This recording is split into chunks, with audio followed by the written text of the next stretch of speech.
ሰላም ጤና ይስጥልን በመላው ዓለም የምትገኙ የተወደዳችሁ የሮሃ ቲቪ ተከታታዮች የካቲት 9 2018 ዓ.ም የረፋድ ዜናዎችን ይዘንላችሁ ቀርበናል። በአፋብን ሚኒሊክ እዝ ቀጠና 2 መኪና ሙሉ ያገዛዙ ጦር ሲደመሰስ በቴዎድሮስ እዝ ቀጠና ደብረ ማርቆስ ከተማ ፋኖ ኦፕሬሽን አካሂዷል።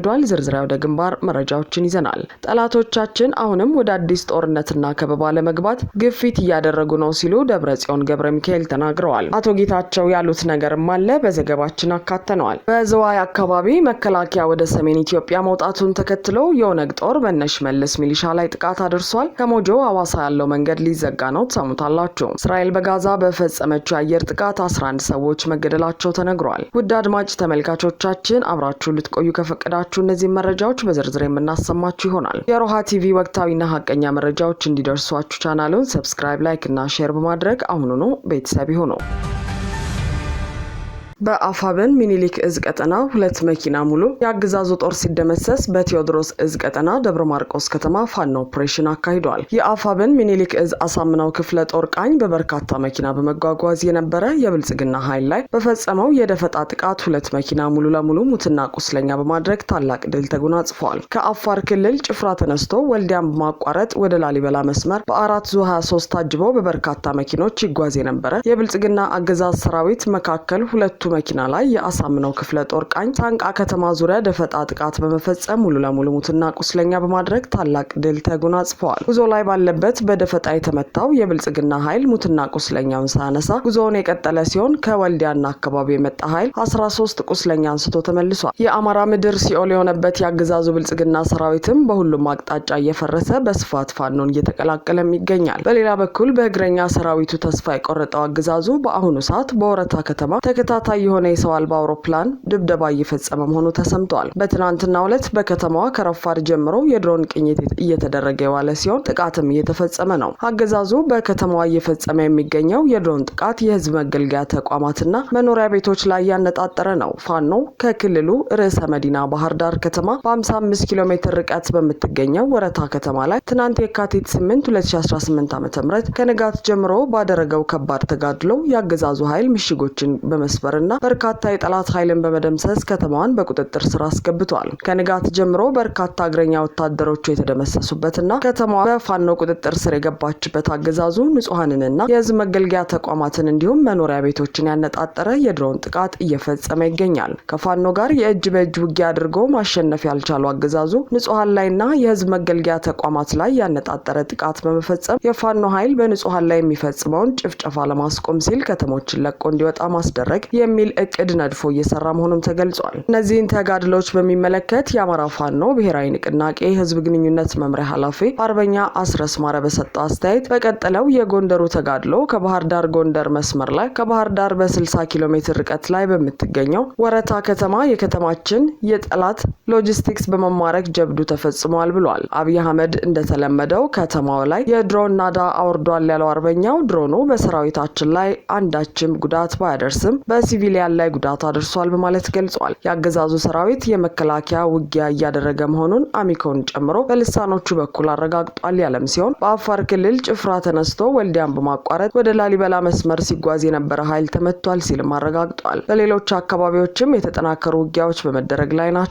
እብናት፣ በለሳ፣ ደራ፣ እስቴ፣ ስማዳን ጨምሮ በበርካታ ወረዳዎች በፈቃደኝነት እጅ የሰጠው ያገዛዙ ሰራዊት በምህረት አዋጁ መሰረት እየተስተናገደ ይገኛል ብሏል። በሌሎች የክልሉ ወረዳዎች የተሰማራ ኃይልም የምህረት አዋጁን ተከትሎ በገፍ እየመጣ ነው። ይህ በእንዲህ እንዳለ የአፋብን ቴዎድሮስ እዝ 206ኛ ኮር አዳኝ ቡድን በደብረ ማርቆስ ከተማ ከምሽቱ 1 ሰዓት ከ45 በፈጸመው የቦምብ ጥቃት በአንድ ፓትሮል ላይ የነበሩ 10 አድማ ብተና አባላት ተገድለዋል። ተደጋጋሚ ጥቃት በመክፈት በደብረ ማርቆስ ከተማ የአገዛዙን ኃይሎች በተናጠልና በቡድን በቦምብ የሚያጋዩት አነፍናፊ የ206ኛ ኮር አዳኞች በፈጸሙት የምሽት ጥቃት በአብማ ክፍለ ከተማ ቀበሌ 01 በግተራ አካባቢ በአንድ ፓትሮል ተጭነው የሚንቀሳቀሱ 10 አድማ ብተናዎች በቦምብ ጋይተዋል። በዚህ ጥቃት የተደናገጠው ጠላት ከተማዋን በተኩስ እየናጣት ሲሆን በወገን በኩል ምንም አይነት ጉዳት አልደረሰም። በዝዋይ አካባቢ መከላከያ ወደ ሰሜን ኢትዮጵያ መውጣቱን ተከትሎ የኦነግ ጦር በነሽመልስ ሚሊሻ ላይ ጥቃት አድርሷል። በትናንትናው ዕለት በኦሮሚያ ክልል በአርሲ ዞን ዝዋይ ዱግዳ ወረዳ በኦሮሚያ ሚሊሻና በኦነግ ሰራዊት መካከል በደረሰ ግጭት ቢያንስ 18 የሚሊሻ አባላት መገደላቸው ተነግሯል። ይህ ጦርነት የተቀሰቀሰው በአካባቢው የነበረው መከላከያ ሰራዊት ከአካባቢው ለቀው ወደ ሰሜኑ የአገሪቱ ክፍል ከተንቀሳቀሰ ከ4 ቀናት በኋላ መሆኑን ጀዋር መሐመድን ጨምሮ የተለያዩ የፖለቲካ ተንታኞች በማህበራዊ ገጻቸው አስፍረዋል። መከላከያ ሰራዊቱ ከአካባቢው መውጣቱን ተከትሎ የተፈጠረው ጦርነት ለግጭቱ መባባስ ምክንያት እንደሆነም ተጠቁሟል። ከዚህም በተጨማሪ የኦነግ ሰራዊት ተዋጊዎች ከሞጆ እስከ ሐዋሳ በሚዘልቀው ዋናው የፍጥነት መንገድ አካባቢ መታየታቸው እየተዘገበ ሲሆን ይህም በደቡብ የአገሪቱ ክፍል ባለው የትራንስፖርት እንቅስቃሴ ላይ ጫና ይፈጥራል ተብሎ ተሰግቷል። ውጊያው በተካሄደበት ወረዳና በአጎራባች አካባቢዎች ያለው የጸጥታ ሁኔታ አሁንም ድረስ አሳሳቢ እንደሆነ ተመልክቷል። የሞጆ ሐዋሳ የፍጥነት መንገድ ላይ ምንም እንኳን ታጣቂዎች በዋናው መንገድ አካባቢ መታየታቸው ቢዘገብም መንገዱ በይፋ ስለመዘጋቱ አልታወቀም። በዝዋይ ዱግዳ ወረዳ በመከላከያ ሰራዊትና በሚሊሻ መካከል የተደረገውን የኃይል ቅየራ ተከትሎ በአካባቢው ያለው ውጥረት አሁንም እንደቀጠለ ነው። ሪቱን ላለፉት 8 ዓመታት የጦርነት ግጭት ውስጥ የከተታት ብልጽግና ድንበር ሊጠብቅ ይገባ የነበረው የመከላከያ ሰራዊት የእርስ በርስ ግጭትን በመፈብረክ የራሱን ሕዝብ እንዲገድል ካደረገው ሰነባብቷል። አሁን ላይም በመላው አገሪቱ ሊባል በሚችል ደረጃ የመከላከያ ሰራዊት ተበትኖ የሚገኝ ሲሆን ያለ መከላከያ ሰራዊት የሚቆጣጠረው አካባቢ እንደሌለም በይፋ እያሳየ ነው። በመሆኑም አዲስ ጦርነት ከትግራይና ከኤርትራ ጋር ለመግጠም ዝግጅት እያደረገ ያለው ብልጽግና የቆጡን አውርድ ብሎ የብብቱን እያጣ ነው። ያንዳንዱን የመከላከያ ጦር ባንቀሳቀሰ ቅጽበትም የሚያስተዳድረውን ቦታ እያጣ መሄዱ ተመላክቷል። ጠላቶቻችን አሁንም ወደ አዲስ ጦርነትና ከበባ ለመግባት ግፊት እያደረጉ ነው ሲሉ ደብረጽዮን ገብረሚካኤል ተናገሩ። የህወሓት ሊቀመንበር ዶክተር ደብረጽዮን ገብረሚካኤል የትግራይ ህዝብ በአሁኑ ወቅት እጅግ አደገኛ በሆነ የህልውና ፈተና ውስጥ እንደሚገኝ ገልጸዋል። ሊቀመንበሩ 51ኛውን የካቲት 11 የህወሓት የምስረታ በዓል አስመልክተው በዋሽንግተን ዲሲ ለሚገኙ የትግራይ ተወላጆች ባስተላለፉት መልእክት ጠላቶቻችን አሁንም ወደ አዲስ ጦርነትና ከበባ ለመግባት ግፊት እያደረጉ ነው ሲሉ አስጠንቅቀዋል። ዶክተር ደብረጽዮን በመልእክታቸው እንደገለጹ የፕሪቶሪያው የሰላም ስምምነት በተግባር ተጥሷል። ህዝባችን ተበትኖ ባለበት ወገኖቻችን ወደ ቀያቸው ባልተመለሱበትና ስምምነቱን ተንጠልጥሎ በቀረበት በዚህ ወቅት አሁንም አደቃቸዋለሁ፣ አጠፋቸዋለሁ የሚል መንፈስ ካለው አካል ጋር ነው ያለነው ብለዋል። ሊቀመንበሩ ይህም ሁኔታ ትግራይን ወደ ሌላ ጦርነትና ጥፋት እየመራት መሆኑን በግልጽ አመልክተዋል። በትግራይ አንድነት ላይ የሚሰነዘሩ ጥቃቶችን በተመለከተ ሊቀመንበሩ ጠላት አዲስ የኢኮኖሚና የፖለቲካ ከበባ ለመፍጠር ግፊት እያደረገ መሆኑን በውስጥና በውጭ ያሉ ከዳተኞችና ጠላቶች የኋላ ቀርነትና የአካባቢያዊነት ስሜቶችን በመቀስቀስ ትግራይን ለመበተን እኩይ ተግባር እያከናወኑ መሆኑን ተናግረዋል። በዲፕሎማሲው ረገድ የሚደረጉ የውጭ ጫናዎችና ሴራዎች ተጠናክረው መቀጠላቸውን በማንሳት ለህልውናችን በጋራ እንቁም ሲሉም አክለዋል። ዶክተር ደብረጽዮን ትግራይ የገጠማትን ይህንን የማይታለፍ የሚመስል ፈተና ለመሻገር ብቸኛው መንገድ አንድነት መሆኑን አሳስበዋል። ሊቀመንበሩ አክለውም በትጥቅ ትግል ወቅት የታየውን ጥንካሬና በጦርነት ወቅት የተመዘገበውን ድል በመድገም የትግራይን ህልውና ለማረጋገጥ ሁሉም የትግራይ ተወላጅ አቅሙን አስተባብሮ እንዲነሳ ጥሪ አቅርበዋል። ይህ በእንዲህ እንዳለ የአብይ አገልጋይ የሆኑት አቶ ጌታቸው ረዳ ሌላ አነጋጋሪ ጉዳይ ይዘው መጥተዋል። ጦርነቱን እንደጀመሩት በጠዋቱ ወደ ታደሰ ወረደ ደውዬ ምንድነው እየሆነ ያለው አንተስ አለህበት ወይ ብዬ ስጠይቀው አይ ምን መሰለ እናሸንፋለን የሚል እምነት ስላላቸው ነው አለኝ ሲሉ ከቀናት በፊት በጠለምት የተካሄደውን ውጊያ አስመልክቶ ከሌተናል ጀነራል ታደሰ ወረደ ጋር ተነጋግሮ ነበር ለማለት ሞክረዋል። ጌታቸው ንግግራቸውን ይቀጥሉና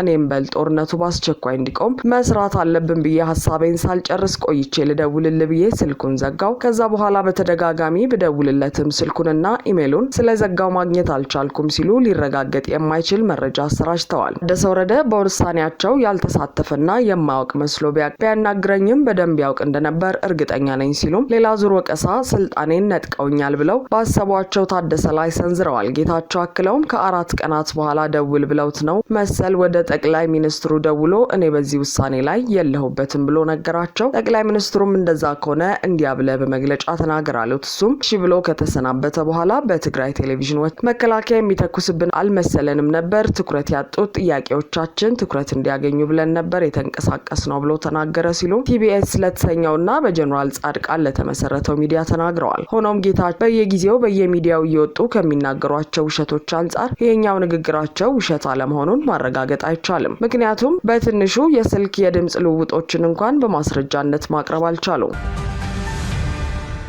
እስራኤል በጋዛ በፈጸመችው የአየር ጥቃት 11 ሰዎች መገደላቸው ተነገረ። ትናንት ጠዋት እስራኤል በጋዛ በፈጸመችው የአየር ጥቃት 11 ሰዎች መገደላቸውን የፍልስጤም የሲቪል መከላከያና የጤና ባለሙያዎች ተናግረዋል። የፍልስጤም ቀይ ጨረቃ በሰሜናዊ ጋዛ ድንኳን ላይ በተሰበሰቡ ሰዎች በደረሰ ጥቃት 6 ሰዎች ሲገደሉ በደቡባዊ የሰርጡ ክፍል በሌላ ጥቃት ደግሞ 5 ሰዎች መገደላቸውን ገልጿል። የእስራኤል መከላከያ ኃይል ከሐማስ ጋር የተደረሰውን የተኩስ አቁም የጣሱ የሽብር ኢላማዎችን ማጥቃቱ እና በዋሻ ውስጥ ለውስጥ የእስራኤል ጦር ወደሚቆጣጠረው የሰርጡ አካባቢ የዘለቁ ታጣቂዎች መገደላቸውን አስታውቋል። የእስራኤል ጦርና ሐማስ የተኩስ አቁም ስምምነት ባለፈው ጥቅምት መጀመሪያ ላይ ከደረሱ ወዲህ በየቀኑ በሚደርሱ ጥሰቶች እርስ በርስ ይወነጃጀላሉ። የጋዛ ሲቪል መከላከል በአየር ጥቃቱ 11 ሰዎች መገደላቸውን ሲገልጽ የአልሺፋ ሆስፒታል የጤና ባለሙያዎች ከጥቃቱ በተጨማሪ 12ኛው ሰው በተኩስ ልውውጥ መገደሉን ተናግረዋል። በሐማስ የሚመራው የጋዛ ጤና ሚኒስቴር የተኩስ አቁም ስምምነቱ ከተፈረመ ወዲህ ቢያንስ 600 ሰዎች ተገድለዋል ይላል። በየካቲት ወር እስራኤል በጋዛ ባደረሰቻቸው አየር ጥቃቶች ቢያንስ 32 ሰዎች መገደላቸውን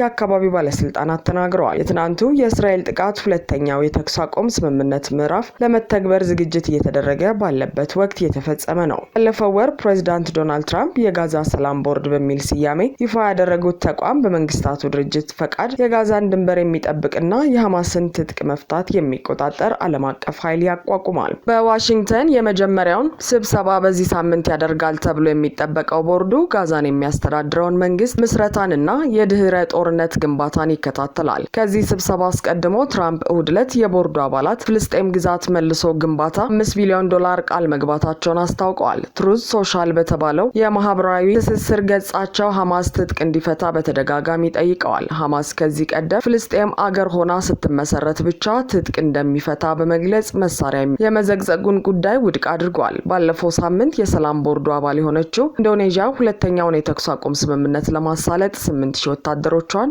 በጋዛ እንደምታሰማራ ተነግሯል። ጦርነቱ እንደ አውሮፓውያን አቆጣጠር ጥቅምት 7 2023 ሐማስ በደቡባዊ እስራኤል በፈጸመው ጥቃት የተቀሰቀሰ ሲሆን በዚህ ጥቃት 1200 ሰዎች ሲገደሉ 251 ሰዎች ደግሞ ታግተው ተወስደዋል። እስራኤል ለጥቃቱ ወታደራዊ ዘመቻ በመክፈት ምላሽ የሰጠች ሲሆን በዚህም እንደ ጋዛ የጤና ሚኒስቴር መረጃ ከ71,000 በላይ ሰዎች ተገድለዋል። አድማጭ ተመልካቾቻችን የሰዓቱ የሮሃ ቲቪ ዜናዎች የተከታተላችኋቸውን ይመስሉ ነበር። አብራችሁን ስለነበራችሁ ከልብ እናመሰግናለን። ሰላም።